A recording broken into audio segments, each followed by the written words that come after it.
ইনকিলাব কাশিম ভাইয়ের ঘোষণা, কাশিম ভাইয়ের ঘোষণা, টেন্ডারবাজি চলবে না। মার্কা ছাত্রকের মার্কা, বিপ্লবের মার্কা, প্রশাসনের মার্কা, বাংলাদেশের মার্কা, সংসদের মার্কা।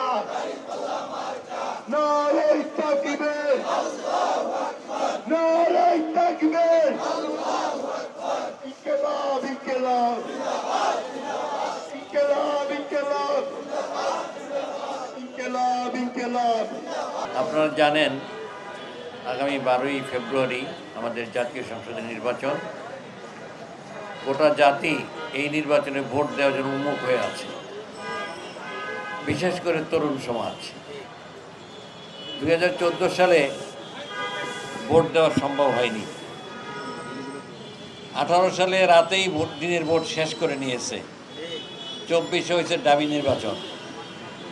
36 জুলাইয়ের যোদ্ধাদের শাহাদাতের বিনিময়ে আমরা একটা সুন্দর পরিবেশ পেয়েছি। এই পরিবেশকে কাজে লাগানোর জন্য এটা আমাদের নৈতিক দায়িত্ব। এটা কোনো জানাতন নির্বাচন নয়। 36-এর যে সমস্ত অঙ্গীকার, এই অঙ্গীকারের বাস্তবায়ন করতে হলে আমাদেরকে হাওয়াটে ভোট দিতে হবে। তাইলেই শহীদদের রক্ত মর্যাদা পাবে, জাতি হিসেবে আমরা মুক্তি পাব। বিশেষ করে সাংবিধানিক স্বীকৃতি না হলে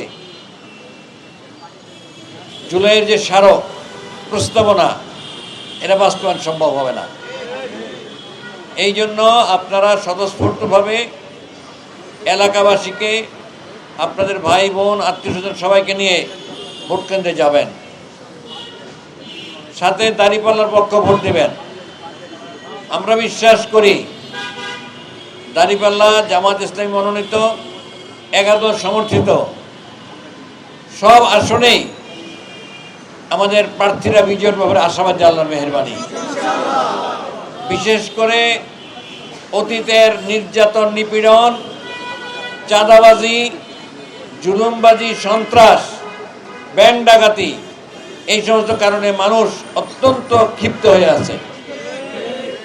একই সাথে 5ই আগস্টের আগে যারা এই অপকর্মগুলি করত, তারা বিদায় হলেও এখনো কি চাঁদাবাজি বিদায় হয়েছে? এখনো কি সন্ত্রাস নির্মূল হয়েছে? এখনো কি ছিনতাই, চুরি ডাকাতি বন্ধ হয়েছে? হয়নি।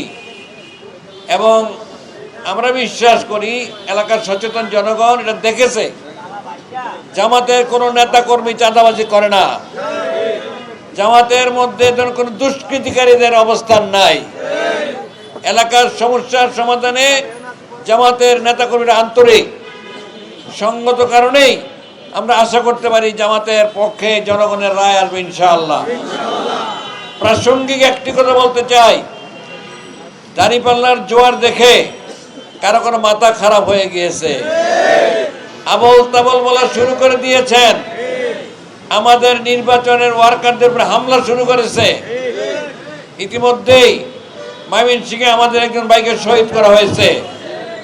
ডাক্তার শফিকুর রহমানের আসনে ঢাকা 15, সেখানেও আমাদের প্রায় 15 জন ভাইকে তারা হামলা করে আহত করেছে। আমাদের 7 আসনের হাজী আনায়েত, তার উপরে হামলা হয়েছিল, আল্লাহ তাকে রক্ষা করেছে।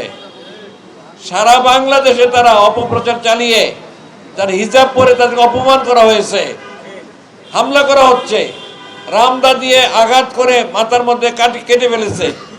আমার এই 10 নির্বাচনী এলাকার মধ্যে Jigatola staff quarter, green road staff quarter, বিভিন্ন জায়গায় যারা আমার পক্ষে নির্বাচনী ক্যাম্পেইন করছেন তাদেরকে হুমকি ধমকি দেওয়া হচ্ছে। আমি স্পষ্ট বলতে চাই, কোনো হুমকি ধমকিতে কাজ হবে না। জনগণ 12ই ফেব্রুয়ারিতে এই হুমকি ধমকির প্রতিবাদে দাঁড়িপাল্লার ব্যালটে ভোট দিয়ে তার জবাব দেবেন ইনশাআল্লাহ। নির্বাচনের পরিবেশ, লেভেল প্লেইং ফিল্ড এখনো হয়নি। নির্বাচন কমিশন এবং প্রধান উপদেষ্টা এবং তার উপদেষ্টা মণ্ডলীকে বলতে চাই, আপনি বলেছিলেন একটি উৎসব মুখর পরিবেশে নির্বাচন হবে। জনগণ কিন্তু দেখছে উৎসবের আমেজের পাশাপাশি সন্ত্রাস ছড়িয়ে দেওয়া হচ্ছে।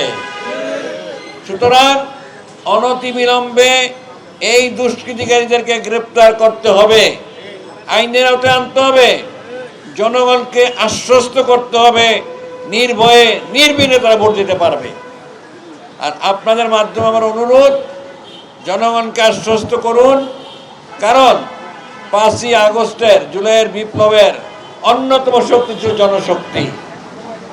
ছাত্র যুবকদের পাশে আপামর জনতার অংশগ্রহণ এই বিপ্লবকে সার্থক করেছে, সফল করেছে।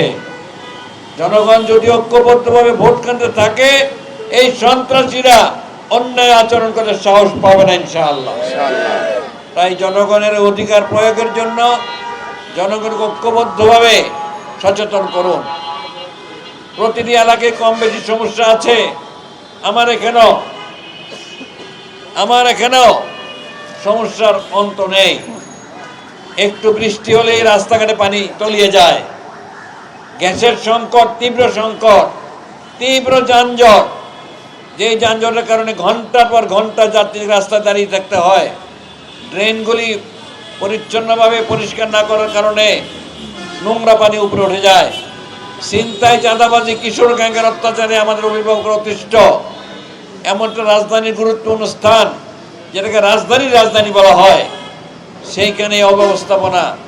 আমরা যদি জনগণের ম্যান্ডেটে নির্বাচিত হই, এই জনগণকে সাথে নিয়ে আমরা পরামর্শের ভিত্তিতে ওয়ান স্টপ সার্ভিসের মাধ্যমে এই সমস্যার সমাধান করবেন ইনশাআল্লাহ। আপনারা ঐক্যবদ্ধ থাকুন, বিজয় আমাদের আসবে ইনশাআল্লাহ।